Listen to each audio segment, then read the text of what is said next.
I left the army and transferred everything into my pension, and my concerns are that the government's going to rip it apart completely and I'm going to end up with very little.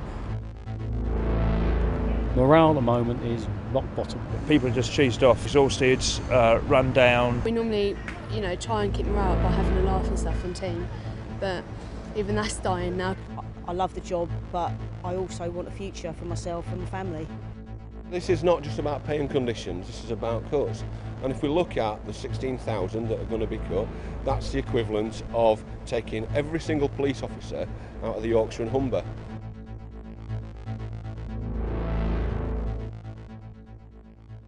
I came into this job 22 years ago with a set of terms and conditions. Those terms and conditions have been, over the years, eroded and eroded and eroded to be a shadow of what they were when I joined.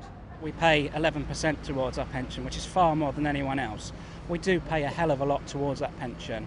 And in terms of, what we do in terms of not seeing our families. You say to your other half, I'll be home for dinner, and then something happens and you're not. In terms of working up to 24-hour shifts, which is not unheard of at the moment. Your rest days are getting cancelled left, right and centre. At times my health has suffered. You can then look at it and think, right, okay, I'm putting myself through that sort of sacrifice, but in the end, I know I'm going to have security and a decent pension, but at this moment in time, we don't know if we're going to have that. I was supposed to be on annual leave for the recent riots, and that got cancelled.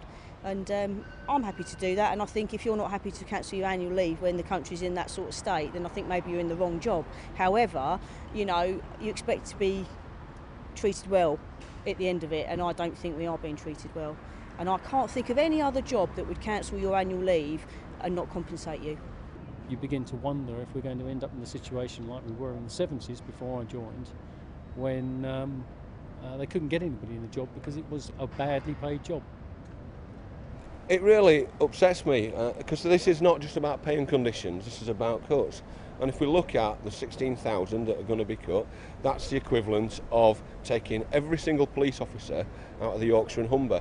That's what the government is proposing, to strip a region's worth of policing out of the country. I find it unbelievable that when we're in a period of austerity and rising public order problems, that the government is basically attacking the one organisation that does keep law and order on the streets. Looking at some of the proposals and what they've got in mind for us, and the fact that they won't even negotiate or look at the options that have been proposed by the Federation,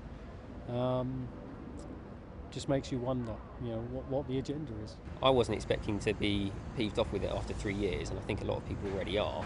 And I think if you're that annoyed with it after 3 years, how are you going to feel after 10, 15 years' time? I had a choice when I left university. I could have done a variety of jobs that would have been better paid than this, but it wasn't about, at that time, it wasn't about pay. It was about, I wanted a vocation, I wanted a career, I wanted to do something that made a difference. And I feel like I've done that, and I feel there's nothing else I want to do.